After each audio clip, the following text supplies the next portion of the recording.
देहरादून के CJM court में हत्या के आरोपी की पेशी के दौरान जमकर बवाल हुआ। पीड़ित परिवार के परिजनों ने आरोपी की जमकर पिटाई कर दी। पुलिस वालों की मौजूदगी में ये सारा हंगामा हुआ। बीते दिनों देहरादून के कैंटोनमेंट थाना क्षेत्र में इस शख्स ने एक ही परिवार के 4 लोगों की हत्या कर दी थी। इसी मामले में सीजेएम कोर्ट में आरोपी की पेशी थी। इसी दौरान पीड़ित परिवार के लोगों ने उस पर हमला किया। दिल्ली के वेलकम इलाके में बाइक सवार बदमाशों ने बैंक से लाखों रुपए लेकर आ रहे एक प्रॉपर्टी डीलर से लूट की कोशिश की। बदमाशों ने गोलियां चलाई। दिल्ली से सटे गुड़गांव में मेघालय की रहने वाली 30 साल की एक महिला ने फांसी लगाकर खुदकुशी कर ली। फांसी की वजह पारिवारिक कलह बताई जा रही है। पुलिस को मौके से एक सुसाइड नोट भी मिला है। सुसाइड नोट में महिला ने खुद को मौत का जिम्मेदार बताया। महिला कई दिनों से इसी गेस्ट हाउस में रह रही थी। यूपी की पीलीभीत में 11 साल की मासूम को खजाना पाने के लिए बलि देने का हैरान करने वाला मामला सामने आया है। घर वालों ने 4 लोगों पर अगवा कर बलि का आरोप लगाया है।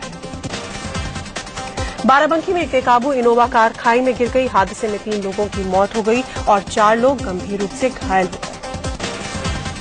कार में कुल 7 लोग सवार थे। ये लोग हापुड़ के रहने वाले थे और बाराबंकी में प्रसिद्ध सूफी संत हाजी वारिस अली शाह की दरगाह पर चादर चढ़ाने आए थे।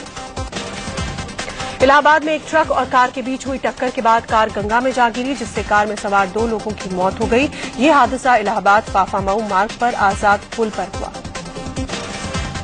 ट्रक से टक्कर के बाद कार अनियंत्रित होकर पुल की रेलिंग तोड़ती हुई सीधे गंगा में जा गिरी। कार को क्रेन की मदद से बाहर निकाला गया। कार में सवार जिन लोगों की मौत हुई है उनकी पहचान अभी नहीं हो पाई है। उत्तराखंड के रुद्रप्रयाग में केदारनाथ हाईवे पर एक ट्रैक्टर अनियंत्रित होकर 150 मीटर गहरी खाई में मदद से बाहर निकाला गया। कार में सवार जिन लोगों की मौत हुई है उनकी पहचान अभी नहीं हो पाई है।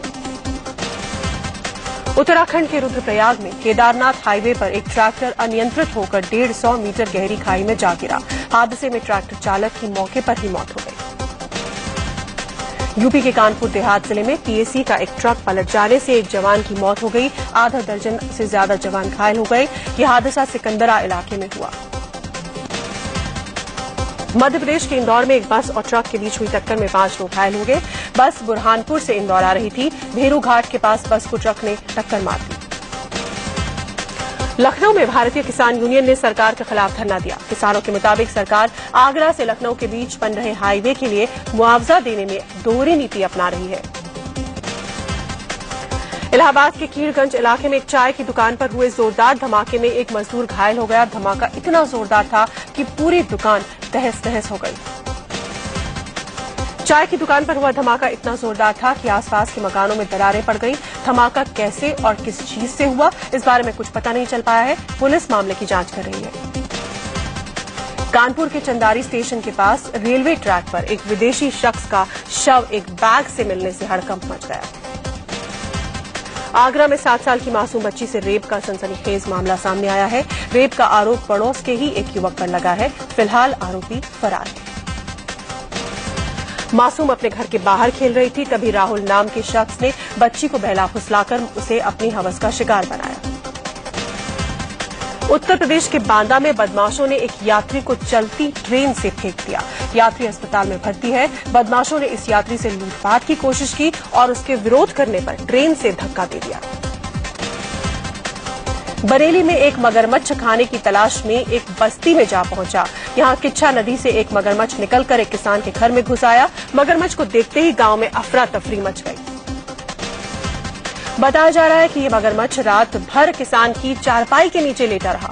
सुबह घर की सफाई के दौरान जब इसे देखा गया तो लोग सन्न रह गए।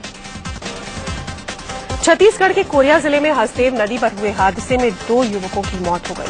दोनों युवक नदी किनारे पिकनिक मनाने गए थे। नदी में नहाते वक्त डूबने से दोनों की मौत हुई।